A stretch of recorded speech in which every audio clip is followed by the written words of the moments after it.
Ang tao na chichismis ay parang itong tinapay na to. Akala mo ganito sila kaputi, pero hindi. Meron silang tinatagong ganitong side.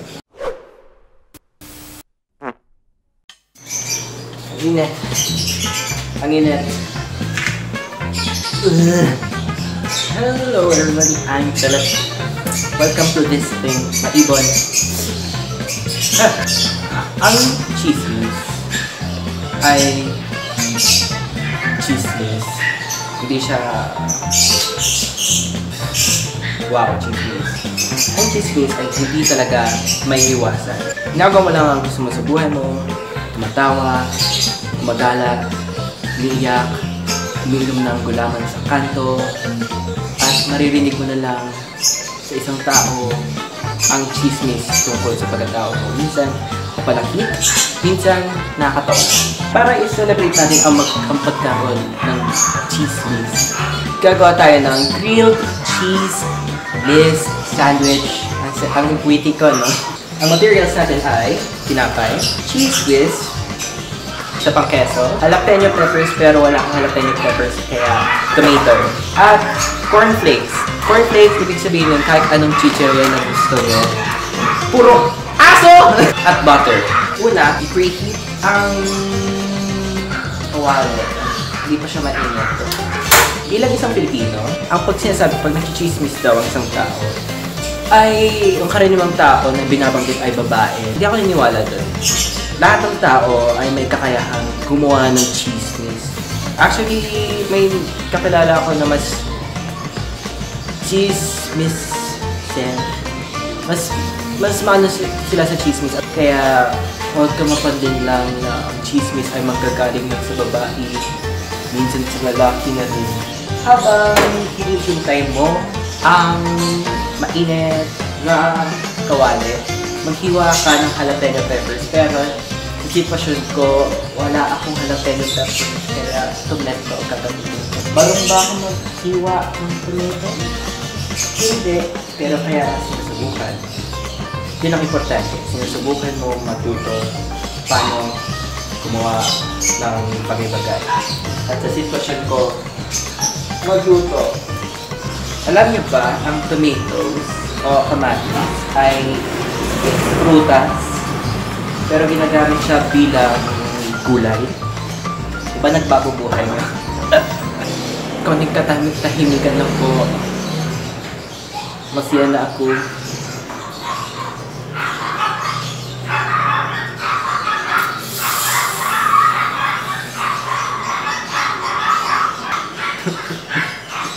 Mainit yung kawali, so ang gagawin natin ngayon ay maglalagay tayo ng butter.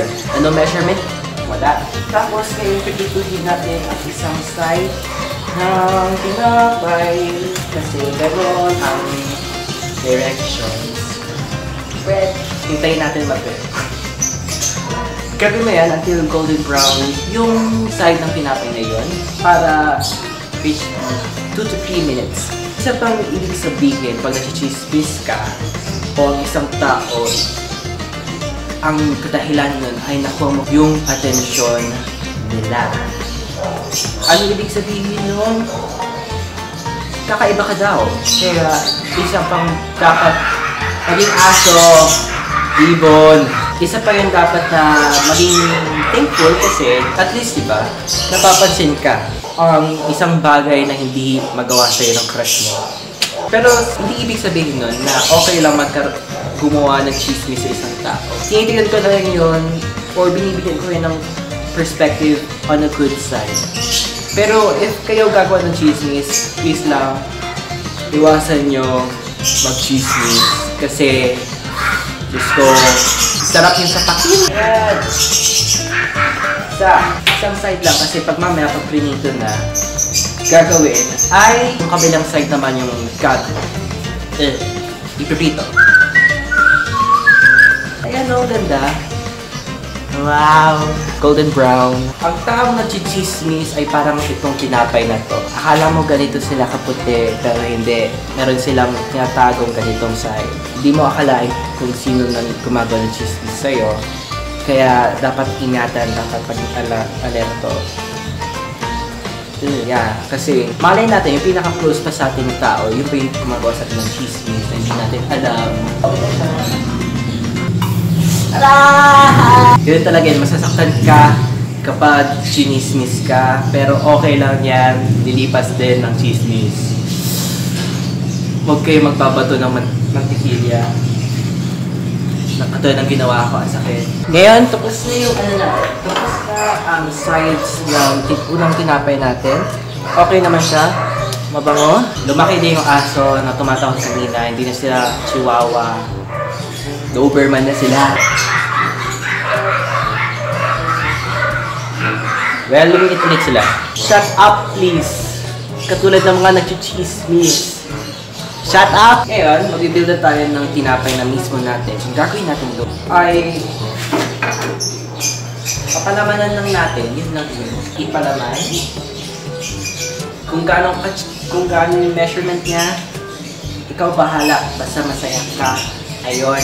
Tapos, lalagyan mo siya ng konting tomato. Tapos, keso ulit. Tapos, kuha ka ng corn chip mo. Tapos, lalagay ito para meron siyang konting lutong. At hope for the best na hindi masunog ang bahay. Lalagyan ulit ng butter. Kawali. Ngayon, alam mo na nga kung sino yung nang-chismis sa'yo. Alam mo yung sinisismis nila sa'yo. Ang dapat mong gawin sa mga tao gumagawa ng kwento tungkol sa'yo, hayaan mo lang sila. Hayaan mo lang sila mag-chismis hanggang magkaroon sila ng throat cancer. Kasi nakaka-frustrate kung papansin mo lang din ang mga pinag-chismis nila. Lalo na kung yung chismis nila ay sobrang nakakasira ng ulo. Alam mo mong babae ka pero ang balita sa'yo nag-chismis ka daw. Ang taong nag-chismis, ibig sabihin nun ay wala silang magawa sa kanilang buhay. Kung papansin mo sila at papagalitan mo sila, tatanggalan mo pa ba sila ng isang ginagawa nila sa buhay nila? Hindi ko chismis. Nakakaawa naman sila kung tanggalan mo pa sila ng isang aktibidad. Tolerate them kasi be the better person. Be the aso na nag-cheer sa'yo na huwag mo sila pansinin. At yung ibon, ang mga kaibigan kong ibon at aso, alagyan natin ng takip.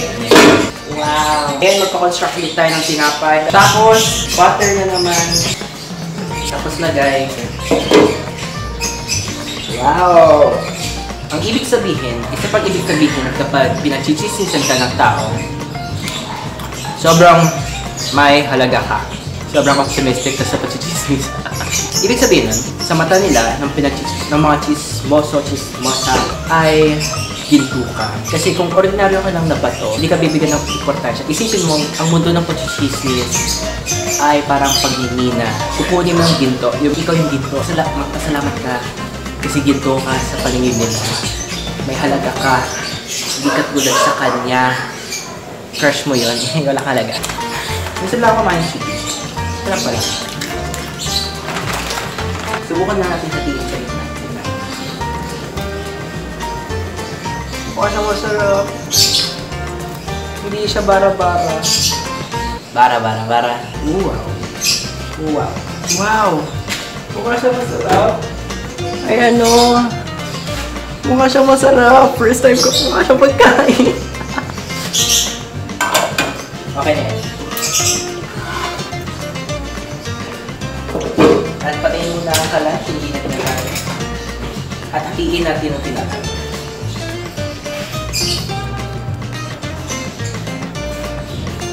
Mukha siyang masarap. As in, ayun. Naniniwala ako sa mundong ito na walang masama na tao. Di lang nakikita, yung motorsiklo talaga eh. Di lang talaga nakikita na, di lang natin napapansin na mababait sila. Kasi sa desisyon nila kung ano ipapakita nila sa atin. Siguro sa atin, sa paningin natin, hindi sila mabait. Pero sa paningin ng iba, mabait sila. Ay, naniniwala ako sa ganun. Kaya yung mga tao na nag-chismis, mababait sila. Hindi mo lang sila nakikita kasi mga apple sila sa buhay mo. Thank you guys for watching this video. Ay, ito. Papatikim ko sa mama ko. Mama.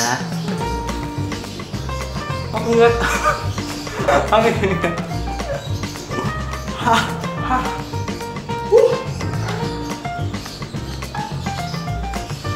Masarap. Pero, feeling ko, hindi na healthy. Pero ganun dapat. Minsan, nag-enjoy ka sa pagkain mo. Mayroon rin naman tayo ng tawag cheat day. Pero ang cheat day ko is everyday.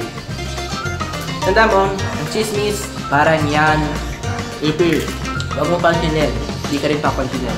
Kung lalo mong pinovoke, lilipad yan sa'yo. Thank you guys for watching this video. Subscribe sa channel ko para meron kayong mas maraming recipe na ganito. Comment kayo kung anong suggestion yung recipe, kung anong gusto natin pag-usapan na katulad nito, na para may connection talaga tayo dalawa. Share niyo itong video na to para mas marami pong makaalam na recipe na ganito. I-listan ko sa baba yung recipe at the same time procedures sa description box below. See you sa next video. Thank you, love you, bye!